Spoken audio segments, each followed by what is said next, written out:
Ողջույն սիրելի սպիտակցիներ, սիրելի հայրենակիցներ։ Անչափ շնորհակալ ենք ձեր ընդունելության համար։ Սիրելի հայրենակիցներ, եկեք պարզ խոսենք ինչա կատարվում։ Ընտրարշավին մնացել ընդամենը 1 շաբաթ։ Հայաստանի քաղաքական դաշտի կուսակցությունները փորձում են հանրությանը ներկայացնել իրենց ծրագրերը, իրենց մոտեցումները, իրենց տեսակետները։ Իրականում երկու տեսակ կա՝ իշխանության եւ ընդդիմության։ Ինչ ենք ասում մենք մեր ժողովրդին, մեր հանրությանը։ Ասում ենք տվեք մեզ մանդատ, տվեք մեզ հնարավորություն, կանգնեք մեր կողքին, երկիր այս իրավիճակից դուրս բերեք։ Քանի որ Հայաստանի Հանրապետությունը կանգնած է ծանր եւ լուրջ մարտահրավերի առջեւ։ Արցախը հայաթափվել է, գտնվում է Ադրբեջանի հսկողության տակ, Ադրբեջանի զորքերը գտնվում են Հայաստանի ինքնիշխան տարածքում, ներկայացնում են նոր պահանջներ Հայաստանի նկատմամբ, իսկ գործող այս դավաճանական ոհմակը հայտարարել է, որ պատրաստվում է Հայաստանից նոր տարածքներ հանձնել։ Մենք ասում ենք այն քաղաքական թիմն ենք, ունենք այն վարչապետի թեկնածուն, որը նաև իր անցյալով, իր կենսագրությունով, իր փորձով ապացուցել է, որ կարող ենք ապահովել մեր երկրի տարածքային ամբողջականությունը, ինքնիշխանությունը, ապահովել Հայաստանի քաղաքացու անվտանգությունը, մեր սահմանների անվտանգությունը, կառուցել ուժեղ, հզոր, կայուն պետություն։ Սրան զուգահեռ ինչ ասում այսօրվա իշխանությունը։ Ժողովուրդ, ՔՊ-ի նախընտրական ծրագիրը ձեր հետ կապ չունի։ Իր խոստումները ուղղված է Ալիևին։ Այդ խոստումները, եթե դուք նայեք, անընդհատ ասում է ժողովուրդ, այդ իր ապուշ սրտիկները չգիտեմ ինչ, բայց ձեր հետ կապ չունի։ Իր խոստումները ուղղված են Ադրբեջան։ Ինչ է ասում։ Ասում է, որ Ժորժ ջան, ինձ մանդատ տվեք, որ Հայաստանից նոր տարածքներ հանձնեմ, բառացի ուղիղ հայտարարել է դա։ Ասում է դեռ Հայաստանի տարածքում կան ադրբեջանական տարածքներ։ Ասում է ինձ օգնեք ընտրվեմ, ՔՊ-ի ծրագրում սևը սպիտակի վրա ժողովուրդ գրված է, որ հարձակվելու է եկեղեցու վրա։ Այդ ժողովրդին չի խոստանում, չէ՞, այդ Ալիևին է խոստանում։ Ասում է եկեք ինձ քվեարկեք, որ սահմանադրությունը փոխեմ ու հրաժարվեմ անկախության հռչակագրից, ուրանամ հայոց ցեղասպանությունը։ Վերջում էլ ասում եմ ինձ քվեարկեք, որ մի քանի հայտնի մարդկանց իրանց եւս բանտ նստեցնեմ։ Այս ամեն ինչի հետ մեր ժողովուրդը, ժողովրդի շահը որտեղ է։ Հետևաբար Նիկոլ Փաշինյանը, այն որ ասում է ժողովրդի ծառան է, ինքը Ալիևի ծառան է, ինքը Ալիևի ստրուկն է, ինքը հակահայ գործիչ է, որին պետք է հեռացնենք։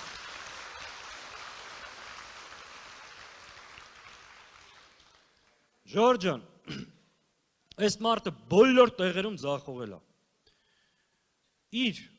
կառավարման տարիները, իր հետագիծը ձախողման, տապալման, դավաճանության շրջանը։ Բայց կան մի քանի ոլորտներ, որտեղ ինքը լուրջ աճ արձանագրել, լուրջ հաջողություններ, երկնիշ թվերով, որոնք են այդ ոլորտները։ Այս շատ կարևոր թեմա է, որ ուզում ենք ձեզ կիսվենք ուշադրություն հրավիրենք։ Առաջինը, Նիկոլ Փաշինյանի կառավարման տարիներին մեր երկրում մեծ աճ եւ առաջընթաց ունի թմրամոլությունը։ Պաշտոնական տվյալներով 15%-ով, իրականում շատ ավելի մեծ ծավալով, այսօր ամեն մի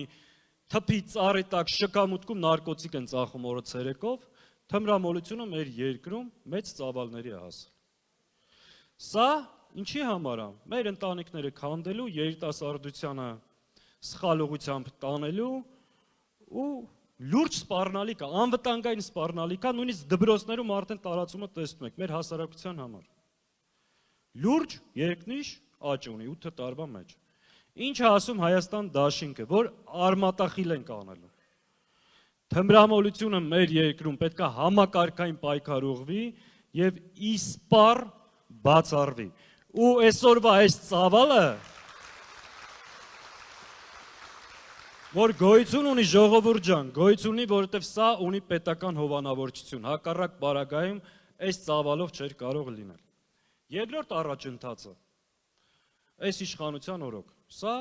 խաղամոլությունն է։ Ընդամենը մի թիվ եմ ասում ձեզ ժողովուրդ, 2018 թվականին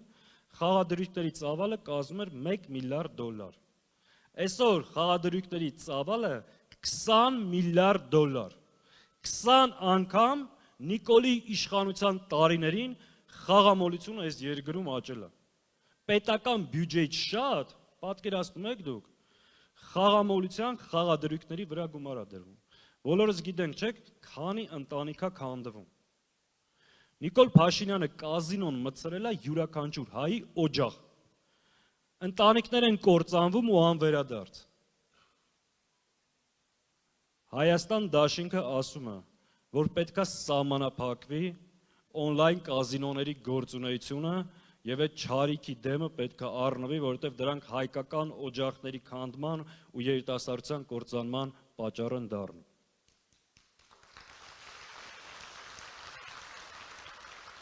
Ժողովուրդ, երկրում ծաղկել է նաեւ մեծ աճ, խաղամոլություն, հանցագործությունը։ Հանցագործությունների ծավալը 80%-ով ավելացել է, սպանություններինը 66%-ով, որովհետև այս իրավապահ համակարգի աշխատողները հիմնականում զբաղվում են քաղաքական գործիչների ու ընդդիմադիր հայացքներ ունեցող մարդկանց լսելով, գործ սարքելով, այս հարցերով։ Իսկ իրական հանցագործները, եթե դուք դատական որոշումներն էլ նայեք, ծանր հանցագործությունների մեջ մեղադրվողները ազատության մեջ են, իսկ պարզ քաղաքական հայտարարություն անողները այսօր կալանքի տակ։ Հենց այդ դրա արդյունքում մեր երկրում նաև հանցագործությունների նման ծավալ գոյություն ունի։ Հանցագործությունը մեր երկրում տեղ չի ունենալու,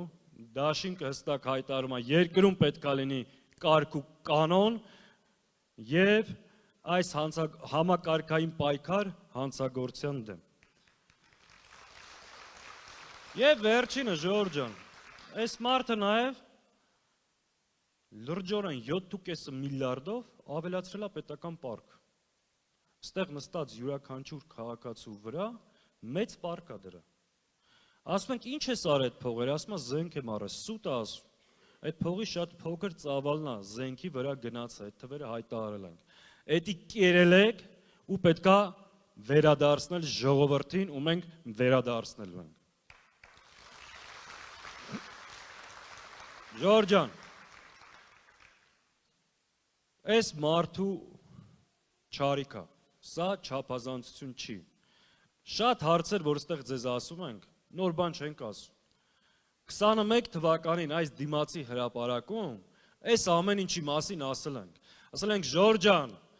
այս սրիկաները եթե ընտրվեն, Արցախը հայաթափվելու է, սկսելու են Հայաստանի թրքացման process-ը, սրանք հակահայ են, սրանք այս ժողովրդի հետ կապ չունեն, բայց չեն կարողացել բացատրել, չեն կարողացել հասկացվել, երբեմն մեր հայրենակիցները չեն հավատացել, չեն վստահել, ինքը կարողացել է խաբել, բայց երրորդ անգամ թույլ չպետք է տանք։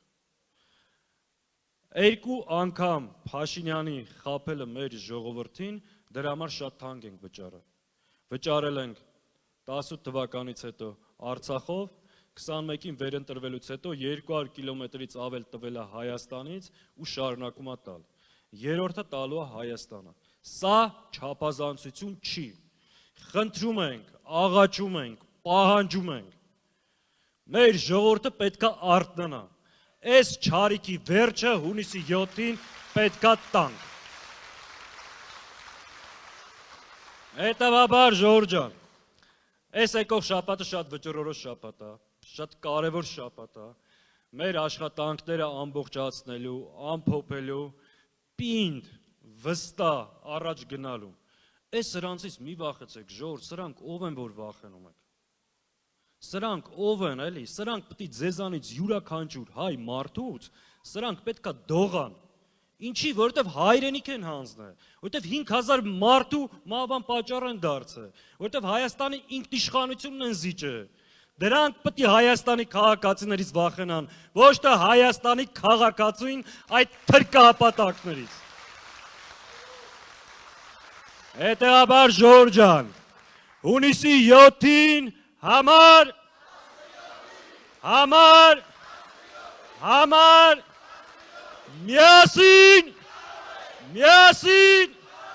միասին վստահ եք կարող ենք Ժորժ ջան,